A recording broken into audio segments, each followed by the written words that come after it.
Bonsoir à tous, bienvenue à notre compagnie pour un nouveau numéro de Parlons Carcassonne 13.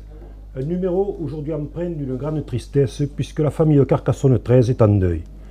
Jules Bourgeois avait 16 ans à peine. Lycéen au lycée Paul Sabatier, il était l'un des espoirs de ce club et faisait partie de l'équipe des U17 de l'Académie sportive Carcassonne 13. Il a trouvé la mort le week-end dernier lors d'un accident de la circulation sur une route du Tarn. Nous lui dédions cette édition et adressons une très forte pensée à toute sa famille.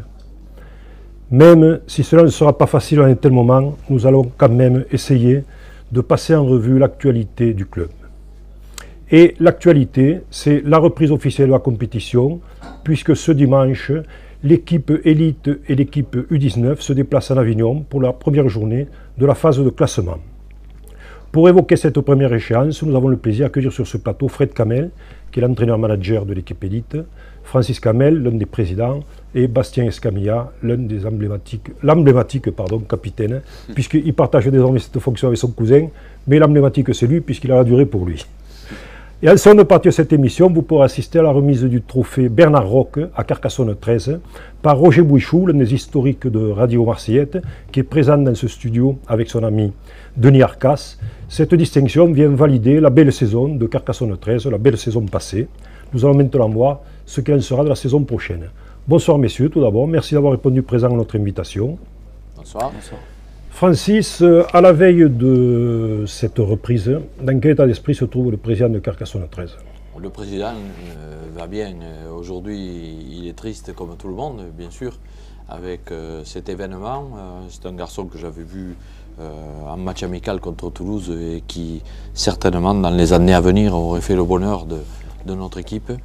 Donc, le président est un peu cassé, comme tout le monde, au sein du club.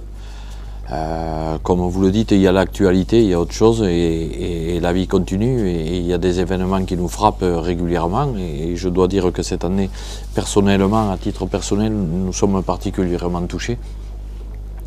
Mais bon, nous allons aller de l'avant et le club se porte bien, administrativement parlant, sportivement aussi. Tout le monde, enfin il y a des joueurs, il y a des petits bobos, ils vous en parleront, mais l'équipe qui va se déplacer, je crois, est excellente et ça va pour aller chercher les 3 points. Quant aux juniors, eh bien, ça se passe parfaitement bien pour eux et nos féminines qui sont en pleine course maintenant débordent d'enthousiasme. Très bien. Bastien, pour votre part, vous avez connu une fin de saison un peu difficile puisque vous avez été privé de la phase finale, notamment de la finale. Hein. Comment vous allez aujourd'hui? Eh bien, très bien. Vous avez retrouvé l'intégralité de... Oui, j'ai fait les séances de kiné qu'il fallait pour ma déchirure adducteur. Je n'ai pas caché au préparateur physique que pendant 2 ou 3 mois, je n'ai strictement rien fait, repos. Et carrément. Voilà, repos. J'ai repris 2-3 semaines avant la reprise des entraînements officiels, mais voilà, pour bien me reposer, je voulais pas forcer trop tôt, parce que bon, j'avais pas repassé d'IRM de contrôle, mais bon, je savais qu'en me reposant quand même 2 mois complets, ça allait bien. Donc là, tout va bien. Moralement, ça a été peut-être plus difficile, non? Moralement, ça a été peut-être plus difficile cette période que physiquement. Oui, voilà, c'est ça. Mais enfin, je touche du bois tous les jours. Niveau physique, pour l'instant, il n'y a pas de souci.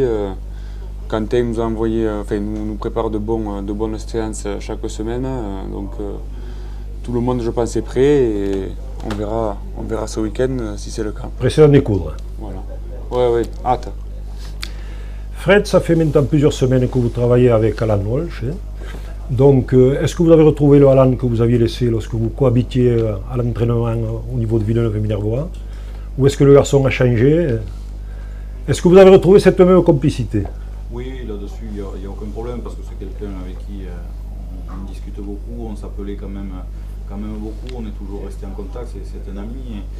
Et donc oui, il a pris ses marques, les premières semaines, il a observé un peu plus, maintenant il connaît les joueurs, il sait comment certains réagissent, comment il faut préparer certains joueurs, donc il a pris la pleine mesure de l'équipe et puis là voilà, aujourd'hui il est tout à fait à sa place au sein du staff. Dans votre poste d'adjoint. Exactement. Francis, il y a quelques jours, lors de l'Assemblée Générale du club, vous avez dressé un tableau positif du club, très positif même, hein, Estimez-vous donc que la phase de redressement de Carcassonne 13, que vous avez entamée lorsque vous avez repris les affaires avec les 3 autres présidents, est-ce que cette phase de redressement est terminée? Est-ce que la fusée, si vous voulez, peut être mise maintenant sur le second étage? Alors, la phase de redressement, elle a été assez rapide, puisque nos prédécesseurs avaient bien nettoyé, ce qui nous a permis, sur le plan financier, de partir... Oui, vous n'aviez pas trop de dettes à compenser? Non, il n'y avait pas de dette du tout. Par contre, il fallait retrouver un capital confiance. Et ça, c'était totalement différent. Puis il fallait reconstruire le club, puisque les juniors, ça a été difficile. Si l'élite, nous avons commencé par la vitrine, l'élite allait bien. Ouais. Les juniors, ça a été plus dur. Et les féminines, que tout le monde, parce que tout le monde veut tout de suite, vous voyez, elles arrivent la 4e année, puisque nous attaquons la 4e année. J'estime, oui, que ça, c'est terminé. Nous avons constitué notre fonds de roulement, ce qui est nécessaire à toute entreprise, et il ne faut pas croire que si les résultats qui arrivent au niveau des bilans ne sont que la constitution de ce qui est nécessaire à la vie de toute entreprise ou de toute association. Donc les bases sont solides. Là maintenant, les bases financières le sont, et sportives, quand on regarde, bon, l'élite, ça va, les résultats, 3 finales jouées, 1 gagnée. Les juniors, l'an dernier, hélas, mais ils avaient joué en national la première finale. Et cette année, nous mettons en place des féminines. Elles sont 28. Nous sommes dans la phase qui était celle qui existait il y a quelques années. Nous voulons stabiliser le club à ce niveau-là. Après, nous avons d'autres ambitions. Voilà, donc je reviens à ma question. Quelle sera la prochaine étape maintenant que les fondations sont bien établies? Là maintenant, il faut se mettre en phase de développement. C'est-à-dire que financièrement, il ne s'agit pas de rentrer de l'argent pour le dépenser immédiatement. Il faut se constituer une réserve qui nous permette d'aller évoluer ailleurs ou différemment. Voilà. Il y a peut-être aussi, dans un coin de la tête, l'envie de créer une équipe handisport, handi-fauteuil, parce que ça pourrait, c'est peut-être ce qui va nous manquer, ou une deuxième équipe junior. Il faut pas, on ne s'interdit rien. Quand on regarde l'académie telle qu'elle est en train d'évoluer, à terme, il faudra une deuxième équipe junior. Et si on doit avoir des joueurs, ne pas les chercher trop à l'extérieur, etc., c'est à nous d'essayer de les constituer. Et compte tenu des éducateurs qu'il y a à l'académie, des cadets qui arrivent, des minimes qui sont parfaitement éduqués, on les voit avec le pôle espoir, puis arrivent sur les cadets, il va y avoir de très bons juniors et à nous de savoir en conserver un maximum. Et de leur offrir donc des perspectives peut-être ailleurs. On verra. D'accord. Bastien, durant l'intersaison, les dirigeants, et Fred notamment, se sont beaucoup démenés pour étoffer l'effectif, qui est passé à 27 joueurs cette saison, sachant qu'il y a eu 8 arrivées pour 3 départs, je crois, donc ça fait quand même une masse conséquente. Est-ce que, justement, ça ne permettra pas de régler peut-être des problèmes qu'on a connus la saison dernière, à savoir qu'il n'y avait peut-être pas une profondeur de balle sur certains matchs qui n'ont peut-être pas permis de faire la différence, ce qu'on aurait souhaité. Je fais surtout référence à la finale, c'est ce qui me vient à l'esprit là. Ouais, profondeur de balle, je pense que... moi, après, il faut composer avec les blessures comme toujours. Ouais, voilà, c'est par rapport au groupe qu'il y a cette année et l'année dernière. Je pense que ça a été remplacement du poste pour poste. Je pense que l'année dernière, on n'a pas eu de chance, oui, à cause des blessures, parce qu'on en était beaucoup de blessés en phase finale. Je ne dis pas que les joueurs qui arrivent cette année sont moins bons ou plus bons que ceux de l'année dernière. Vous avez dit 3 départs, je pense qu'il y en a un peu plus, mais il y a plus d'arrivées, ça c'est sûr. Oui, 3 départs, excusez-moi, oui, je ne tiens pas compte du contingent étranger là-dedans. Oui, voilà, donc un peu plus. Mais je pense que chaque année, je vois que l'équipe est faite en fonction de l'ossature carcassonnaise qui est là, et Fred, intelligemment, avec les sous qui sont donnés par les présidents, va chercher au poste clé ce qui nous manque. Ce qu'il faut, ouais. Mais après, je pense que l'année dernière, ce n'était pas une question de profondeur de banc, c'est juste que moi j'étais blessé, il y avait Lucas Albert, il y avait Amar Sabri, il y avait Raï Tulagi, et j'en oublie certainement des blessés, donc rien que les 4 que j'ai cités là, si ils auraient été dans l'équipe, la profondeur de banc n'aurait pas été la même. Je pense pas que ce soit un problème d'effectif, mais plutôt un problème de blessure sur la fin de saison. Si ça nous arrive cette saison, pareil, qu'on ait 5 blessés à la fin, parmi les titulaires, forcément ça sera compliqué. Fred, l'effectif ne devrait pas tarder à être complet puisque Brooke Pelligra est déjà arrivé. Et qu'en est-il de Maïka et de Dane? Ben, on a eu le visa de Dane Francis, donc qui devrait arriver dans les prochains jours, sans doute semaine prochaine ou la semaine d'après. Et pour ces roulez-vous, il a déposé son passeport donc mercredi et on attend le retour, donc, puisque des Fidji ça part à Singapour, on attend le retour du passeport et derrière il arrivera dans la foulée, donc lui aussi ça peut être dans une semaine ou 2 semaines. Voilà. Fin octobre, ça va être. Voilà, je pense que début novembre on aura tout le monde. Quel pourrait être le visage de votre équipe à Avignon dimanche?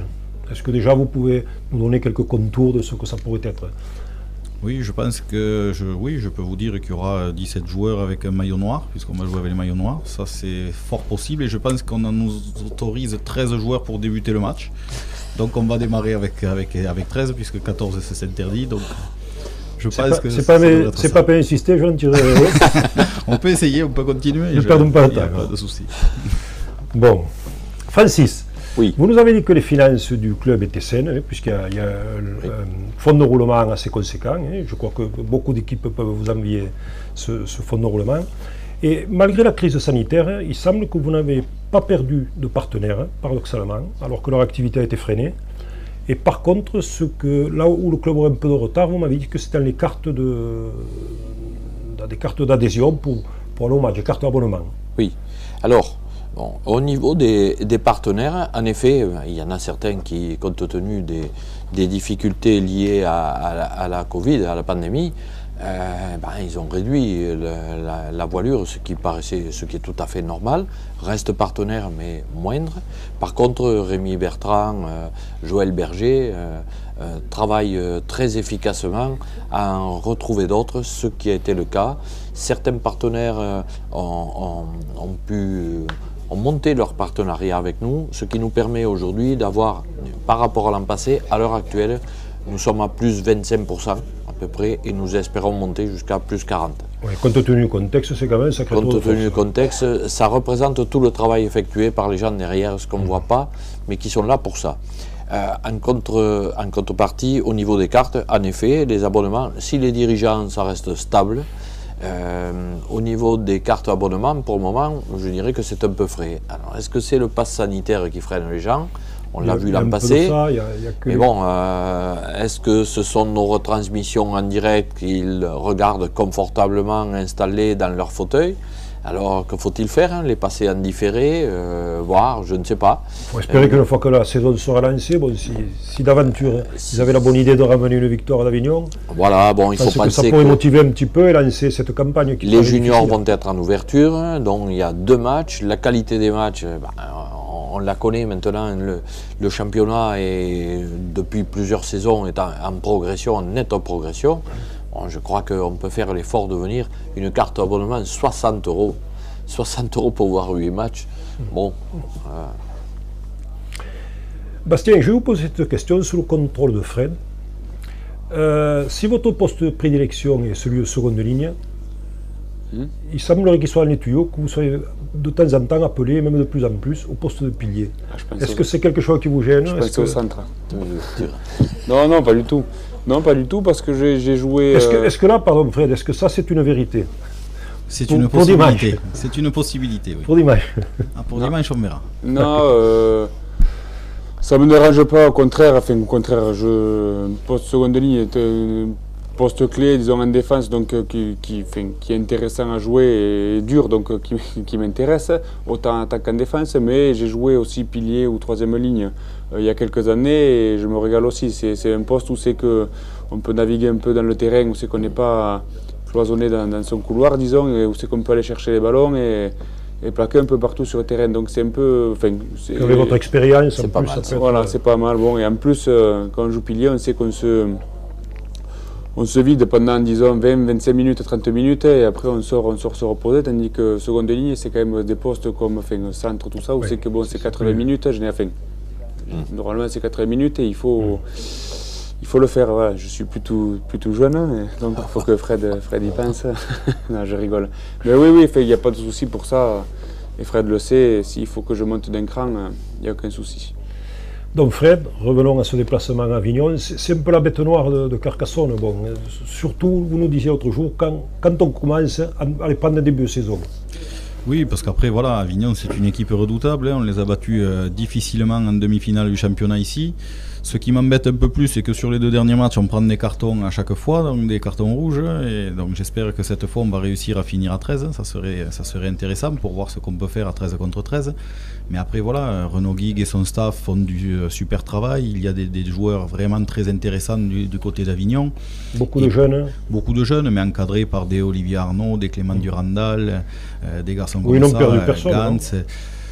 Non, je ne sais pas si Louis Jouffret va revenir ou pas. C'est le seul. Voilà, après, je sais que Payne est toujours là. Je sais qu'ils ont recruté un Pidgien qui n'est pas arrivé puisqu'il était en train de prendre le rendez-vous en même temps que le nôtre. Voilà, c'est une équipe qui reste très joueuse, qui joue bien au ballon, qui a un bon jeu au pied, qui défend bien. Donc ça va être un match compliqué, un match difficile, mais bon, comme beaucoup de matchs cette année, à nous de le prendre au sérieux et de mettre les ingrédients d'entrée pour pouvoir ramener les 3 points d'Avignon. Francis, quand vous voyez la réussite de Toulouse Olympique, qui va donc opérer l'an prochain en Super League, est-ce que ça ne vous donne pas des idées un peu quelque part, sachant que Toulouse a commencé en Ligue 1? Bon, qui n'existe pas, ou qui n'existe plus. Voilà. Non, mais pour citer le niveau. Alors, le niveau dessus est quand même plus important. Bon, la problématique quand même de ces championnats anglais, c'est qu'il faut que les clubs français payent tout, ou quasiment. C'est-à-dire les déplacements, vos déplacements, les déplacements des autres, des délégués, des arbitres. Ça nécessite des budgets qui ne sont pas du tout à la hauteur des nôtres aujourd'hui.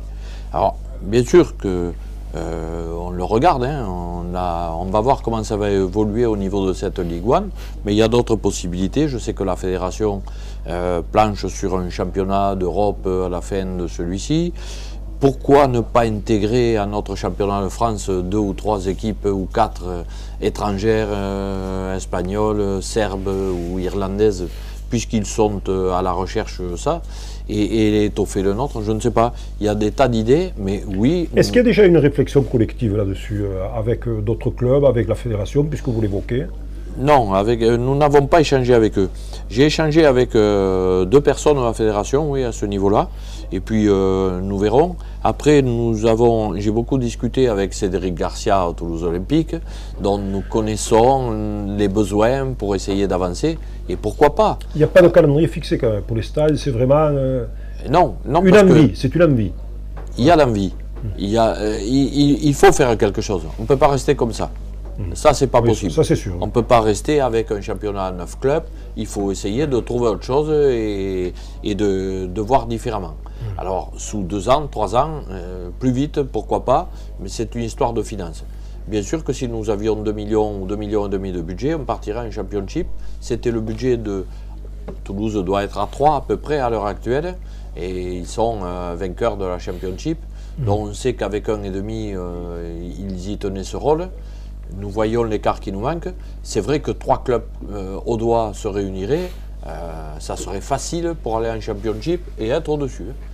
Tout en maintenant des équipes dans le championnat élite actuel. Ça pourrait se faire. Mais pour l'instant, pas de communication avec d'autres clubs? Non, il n'y en a pas. Non. Bon. Si vous nous entendez... C'est la raison pour laquelle nous étudions notre projet.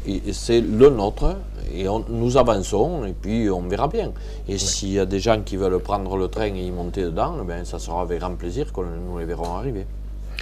Bastien, l'an dernier, c'est à Avignon que votre équipe avait fourni la prestation la plus aboutie de la saison.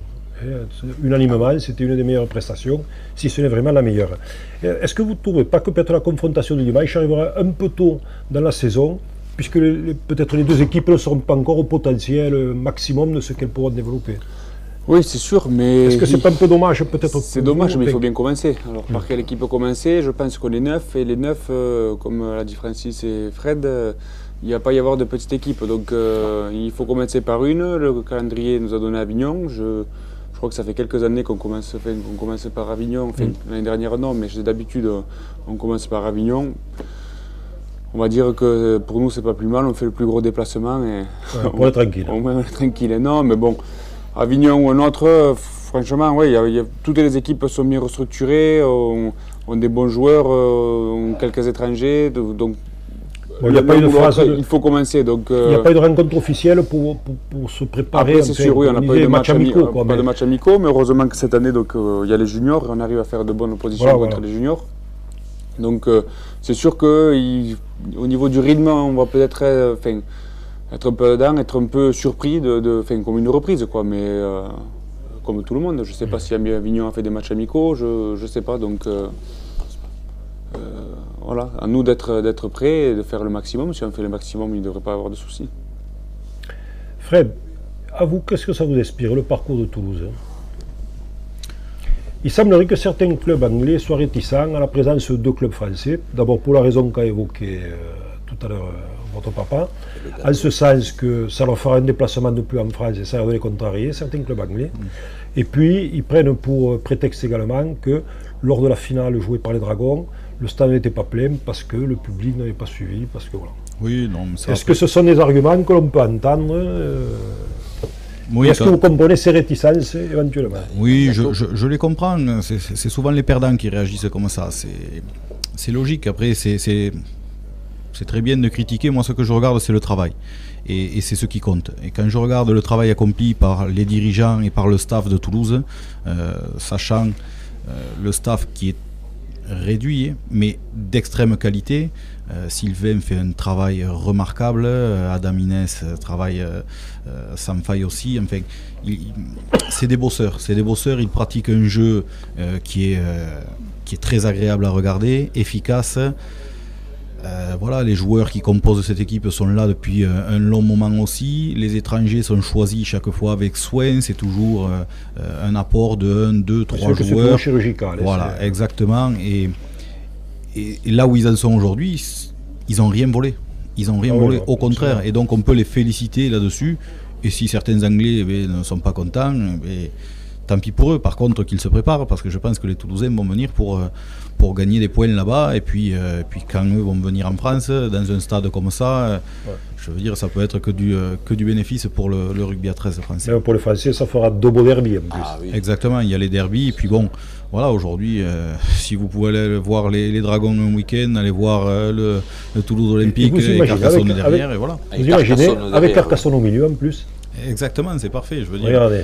Mais vous savez qu'il y a aussi des Anglais qui râlent, mais il y a des Anglais qui sont extrêmement contents parce que justement, Carcassonne est réputé. Il y a beaucoup d'Anglais qui viennent sur Carcassonne et qui jonglent justement avec le calendrier des Dragons catalans actuellement, où ils viennent voir un match de Super League, ils font un déplacement ici. Il y a des gens qui viennent à Domecq aussi voir les matchs. Et voilà, moi j'ai des amis australiens et anglais qui nous disent bon, on va se voir un peu plus l'année prochaine puisque le Covid est en train de disparaître, et ils vont faire justement des tours où ils vont aller voir les matchs du Toulouse Olympique, de Carcassonne, à Lézignan, à Limoux, acheter un peu de blanquette, acheter du vin. C'est comme ça que ça marche aussi. Francis, ce n'est pas faire injure aux autres bénévoles du club que de dire que le club repose quand même essentiellement sur les épaules de 2 ou 3 personnes. Ne nous cachons pas. Qu'est-ce que vous comptez faire pour étoffer justement est-ce qu'il y a des solutions pour étoffer ce comité directeur et diluer un peu les responsabilités? Parce que bon... Alors, pas faire injure aux bénévoles, ils sont nombreux quand même. Et sans eux, on ne pourrait pas avancer. Le bureau exécutif aujourd'hui, c'est 7 personnes qui travaillent tous les lundis, les réunions, et puis toute la semaine. On s'est structuré administrativement avec des personnes compétentes. Mais là, ce sont des employés. Il faut avoir des employés de manière à ce qu'on puisse diriger et que ce soit fiable. Après, ce que nous manquons, oui, il y a les socios, etc. Il y a tout un tas de bénévoles qui tournent autour. Il faut qu'on professionnalise sans enlever ces gens-là, sans les joyeux canaris. Aujourd'hui, on ne peut pas assurer les matchs et le suivi des matchs tel qu'il est fait. Non, mais tout à fait. C'est pour ça que je ne voulais pas les mettre, bien au contraire. Voilà, moi je tiens à les citer parce que sans eux, on n'avance pas. Par contre, c'est nous qu'il faut remplacer, c'est-à-dire les 2 ou 3... Je ne veux pas vous faire partie, c'est parce que... Bien au contraire, mais c'était pour dire le rôle essentiel que vous avez au sein de ce club et savoir comment se prépare une succession, parce que c'est vrai que vous portez beaucoup sur les épaules. Vous, Rémi Bertrand, enfin, vous êtes 4-5 qui... Avant d'arriver en déambulateur aux réunions, on préférerait avoir trouvé des gens qui viennent nous remplacer. Et donc, oui, nous avons déjà Fabien Albert qui nous a rejoints, donc des générations un peu plus dynamiques. D'autres personnes, là, nous avons une autre... On féminise aussi. Donc des gens qui pourraient arriver, venir nous rejoindre et nous permettre de nous développer dans la communication. Nous visons quelqu'un et on aimerait bien que cette personne-là vienne nous rejoindre. Il y a le club d'entreprise et c'est là que va... ça peut être un bon vecteur, ça, voilà. effectivement. Bon. Il fonctionne d'une manière totalement autonome. C'est Michel Ragozo, Laurent Torregrossa, je sais que Rémi Hinard vient de les rejoindre, Geoffrey Mariani est en train de rentrer.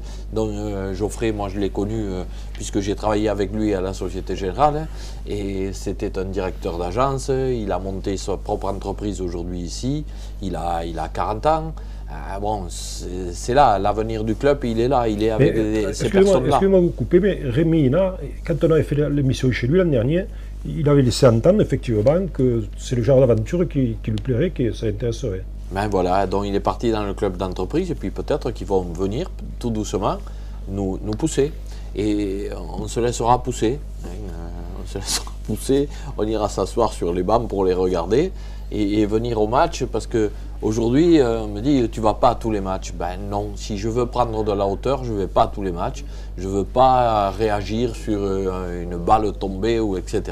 Je veux réagir sur le club tel qu'il est et d'une manière assez froide. Et c'est comme ça qu'on doit le diriger. C'est ce qu'on appelle la sagesse. Voilà, oui, peut-être. Mais moi j'ai envie aussi de voir les rencontres et donc de laisser un peu le soin à d'autres de diriger tout ça. Comment voyez-vous Carcassonne 13 à l'horizon 2025? Comment je le vois? Oui. Ben, je le vois en forte progression. Je ne sais pas si ça sera toujours à Domecq, ça sera dans un siège qui se sera agrandi, ça sera avec un club d'entreprise efficace, ça sera avec une paire d'équipes juniors. Et est-ce que ça sera dans le championnat de France actuel? Je ne sais pas. Toujours avec Francis Camel à la barre? À la barre, je ne sais pas. Toujours avec Francis Camel. Peut-être pas tout seul, mais avec Francis Camel. Peut-être pas tout seul, non. Mais oui, on n'a pas l'intention de s'arrêter. Mais en fait, moi, ça va faire 9 ans, là. Hein. C'est la 9e année. Ça fait beaucoup. Hein. Ouais. Donc... en demandant. Mais en demandant, oui, en 2 fois. Ouais, 2 fois. Bastien, si vous aviez une baguette magique, est-ce que... Comment vous la mettrez à disposition du club? Vous en servirez pourquoi au sein du club? Si vous aviez le pouvoir de changer quelque chose. Un milliard. Ça aiderait, je pense. Non, oui. Mis à part ça, enfin, je sais pas, ou alors non, un milliard. Faisons plus court, qu'est-ce qui vous manquerait là, que vous joueurs, vous voyez qui manquerait, et que peut-être parce que budgétairement on ne peut pas, ou voilà. Ou même un diffuseur. Un diffuseur qui retransmette l'élite, peut-être pas tous les matchs, mais disons un match samedi, un match dimanche sur une chaîne en clair sur la télé publique. Ouais. Déjà, il y aurait des retombées financières et puis tout le monde pourrait voir, s'il a envie, un match de rugby à 13 dans le week-end ou 2. Là, j'ai parlé pour peut-être un premier, le milliard pour Carcassonne 13. C'est vrai que c'est une réflexion. Et le diffuseur pour le rugby à 13 en général. Mais ça aussi, je ne sais pas s'il y a une réflexion au niveau de la Fédé là-dessus, une réflexion collégiale quoi, avec tous les clubs. Hein. Parce que c'est quand même un problème majeur. J'ai vu que là, le match... Cette année, on ne sait même pas si les clubs vont retransmettre les lives, enfin, si... Ben, nous continuons. Non, mais oui, Carcassonne, oui, je sais qu'il n'y a pas de souci. Les autres, je ne sais pas. Pour les autres étoiles, Avignon, est-ce que... On ne sait pas, hein, maintenant que la période... J'ai vu que les gens peuvent revenir au stade, est-ce que... Le match de l'équipe de France féminine et première était retransmis sur l'équipe. Ah, d'accord. Oui. Très bien. Donc déjà, c'est aussi un pas de plus. Et à titre personnel, vous en feriez quoi, cette baguette magique? Pour vous, alors, pour vous. Soyez égoïste. J'ai jamais été champion de France. Donc, soulever le bouclier à Ernest Vallon, ça me va très bien. Et vous serez exaucé en l'année. Je l'espère. Ernest Vallon ou autre part, ça pour le stade. Même Fred, si c'est un très beau stade. Vous, si vous n'aviez qu'un seul souhait à formuler pour le club, ce serait lequel? Ça rejoint un peu d'ailleurs. Non, pour le club, après, je ne suis pas trop égoïste. Moi, le club, c'est un ensemble, il vit dans un sport qui est le rugby à 13 et ça serait développer ce rugby à 13. Et là, c'est l'ensemble. Et donc, il faut. Une reconnaissance à sa juste valeur. Il faut refondre ça. Et donc, un nouveau championnat. Parce que derrière, je sais qu'avec les joueurs qu'on a, les dirigeants qu'on a, on fera le travail pour être au top. Ça, je m'en fais pas. Mais avoir un championnat qui soit intéressant, qui soit attractif, voilà ce que j'aimerais vraiment pour le truc. Et j'espère que la fédération planche déjà là-dessus. Parce que c'est vrai que si on pouvait, voilà, il y a urgence aujourd'hui et il faut arrêter de dire, on verra. Là, j'entends parler de la Coupe du Monde en 2025, etc. Est-ce qu'à nos lieux, ils en ont conscience de cette urgence? Je ne le sais pas, mais moi, ce que je vous rappelle, vous m'aviez posé une question à l'époque concernant la nouvelle mandature et je vous avais dit, j'espère qu'ils ont surtout mesuré la tâche qui les attend. Tout à fait. C'était ça. Et j'espère qu'aujourd'hui, ils ont dû la quantifier et qu'ils ont surtout des solutions pour aider ce rugby à 13.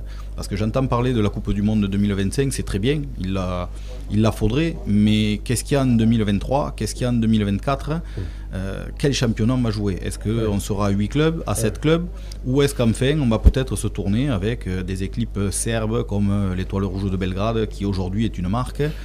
Parce que quand on parle de l'Étoile Rouge de Belgrade, on pense au foot, on pense à tout ça, mais ça peut être à Domecq, il y a l'Étoile Rouge qui joue ce week-end, et puis nous on ira jouer là-bas, ça peut être des échanges commerciaux, ça peut être des trucs comme ça, avec une équipe italienne, avec une équipe espagnole, comme Valence à un moment donné qui voulait se développer. Voilà quelque chose qui peut faire venir les gens au stade. Voilà quelque chose qui peut développer le commerce autour du club aussi, et du rugby à 13 en général, et qui peut aussi attirer des diffuseurs, parce que voilà, si vous avez une affiche avec l'Étoile Rouge de Belgrade ou Valence, les Hurricanes de Valence, ça peut donner quelque chose de nouveau, de neuf, et donc de développer notre rugby à 13 et sortir de nos... c'est bien les derbies, il en faut, il n'y a pas de problème, mais aujourd'hui c'est pas avec un Carcassonne-Lézignan que vous allez attirer un diffuseur. Non, c'est sûr. Et à titre personnel, qu'est-ce qu'on peut vous souhaiter? À titre personnel, vous savez, déjà qu'il y ait peut-être un peu moins de soucis que ce qu'on prend depuis quelques mois dans la figure, mais je pense surtout à mon ami Landry aujourd'hui, et des injustices comme il y a eu pour Jules dans la vie, et j'en vois aussi dans mon métier, si des choses comme ça pouvaient se calmer un peu, ça serait pas mal. Ouais. D'accord. Eh bien, écoutez, messieurs, je vous remercie pour votre collaboration, c'était très sympathique. Nous allons maintenant attaquer la seconde partie de cette émission, donc avec la remise d'un diplôme à Carcassonne 13 avec les messieurs de Radio Marseillette. Donc nous passons une page de pub et nous nous retrouvons toujours en direct du siège du club. Bonsoir. Bonsoir. À vous messieurs, et vous restez là au chaud. Nous vous retrouvons de suite.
Rebonsoir à tous, nous voilà donc en compagnie de Roger Bouéchou et de Denis Arcaz et du président Francis Camel, puisque la radio Marseillette vient de remettre le diplôme Bernard Roch à l'équipe audoise la plus performante de la saison passée.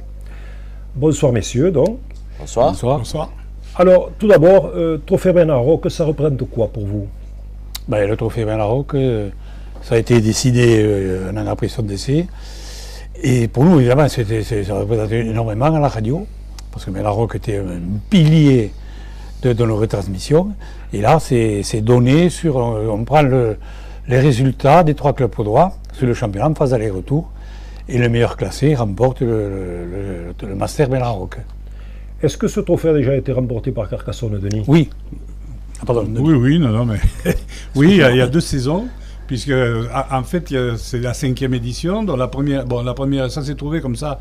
La première édition, c'est Lézignan qui l'a gagné. La seconde, Limoux. La 3e, donc Carcassonne. Et puis la 4e, c'était bien reparti pour Limoux. Ouais. Mais il y a eu le Covid qui a tout interrompu. Et donc, la 5e, eh bien, c'est de nouveau Carcassonne qui l'emporte.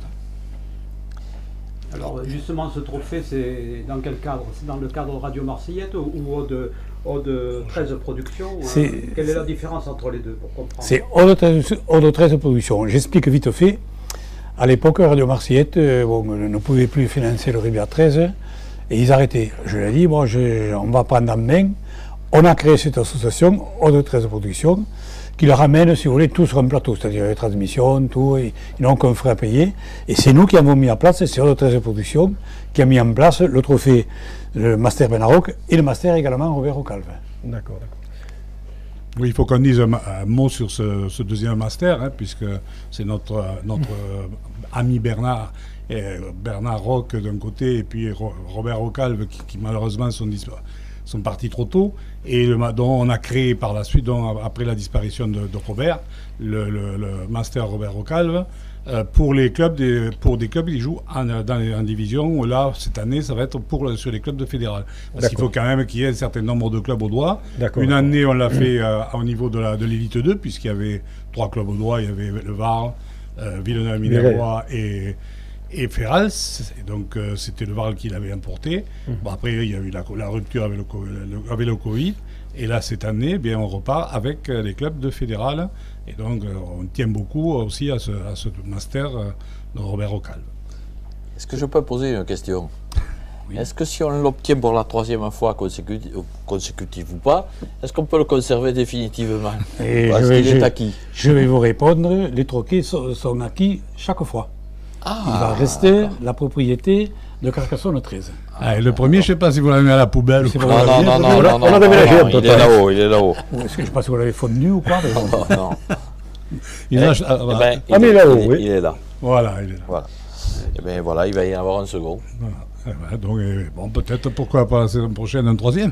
Pourquoi pas? Il serait joli avec au-dessus de Pipette, ça serait très bien. Donc, Denis, vous allez reprendre la route des stades, à commencer par dimanche, peut-être? Oui, dimanche, on a une grosse après-midi, puisque on a 5 matchs au programme sur Radio Marseillette. Alors, évidemment, pas des matchs intégralement retransmis, mais des points. Multiplex. Voilà, multiplex. On va commencer à 14h avec le match de l'équipe 1 de Var, le Villegayen-Aragon, en élite 2 qui reçoit IE sur tête. Ensuite, on enchaîne à 15h. On va suivre Limoux, Saint-Estève-Catalan en élite 1 et Lézignan, Saint-Gaudens également en élite 1. 15h30 Avignon-Carcassonne. Et on terminera l'après-midi en revenant à nouveau à Villegayen, où on va s'intéresser, parce que Radio Marseillette s'intéresse à toutes les divisions, à la fédérale, et où l'équipe 2, la réserve de Villegayen-Aragon, reçoit une équipe catalane, Saint-Laurent de la Salanque, Barouda. Roger, il n'y a que cette radio qui vous propose un tel panel de transmission. Voilà, j'allais vous demander, Roger, s'il y avait d'autres émissions justement qui portaient sur le rugby, hebdomadairement, voilà, si vous voulez en profiter pour les annoncer. Oui, tous les vendredis, de 18h à 19h, l'émission s'appelle 13 Passions. Évidemment, on revient sur l'actualité trésiste. Vendredi dernier, on a invité, comme c'était le début de la saison, et les deux finales concernant les Dragons et Toulouse, on avait invité le président Lacoste. Et là, ce vendredi, eh bien, on va avoir les 3 coachs des clubs d'élite 1. Oui, très bien. Au panel. Voilà. Denis, j'en profite pour vous lancer une invitation. Je sais que vous avez rédigé un livre qui a eu beaucoup de succès. Et je souhaiterais qu'un jour vous veniez pour en parler ici même. On vous fera une petite place. Et c'est avec grand plaisir que nous accueillerons pour que vous puissiez nous raconter toute l'histoire qui est romancée dans ce livre. toute l'histoire, ça prendrait trop de temps. Mais bon. Prévoyez une semaine. Non, mais enfin, bon, ben écoutez, pas de problème, avec plaisir. Il faudra me dire quand ça vous va. Voilà, et ben on se cadrera. Voilà. Dès qu'on se voit au stade, on en parle. Oui, on se voit souvent. Et laissons-lui un peu de temps pour pouvoir rédiger le deuxième tome. Le deuxième, ouais, bon, un peu. Il y a de la matière, hein. Oui, mais bon, c'est vrai qu'il faut faire des recherches et c'est vrai que le Covid m'a stoppé un peu dans tout le travail de recherche parce que c'est vrai que beaucoup d'archives étaient fermées, etc. Donc là, je m'y remets tout doucement, mais bon, voilà, on va essayer de faire à la suite. Bon, eh bien très bien. Alors, un petit point pour terminer. Denis souhaitait que vous le remportiez une troisième fois. Moi, je dis non. Je préfère que vous soyez champion de France. Et voilà. Mais l'un n'empêche pas l'autre. Voilà. L'un n'empêche pas l'autre. Très bien, merci. Eh bien, écoutez, Dieu vous entende. Eh bien, écoutez, merci, messieurs, pour ce joli trophée. Merci à Carcassonne 13 pour cette belle saison, en espérant que la prochaine sera du même tonneau. Bonsoir à tous. Merci à vous. Merci. Rendez-vous jeudi à la même heure pour parler en jaune et noir de ce week-end qui commence donc au niveau d'Avignon pour l'équipe 1 et les U19. Bonsoir à tous. Bonsoir. Bonsoir.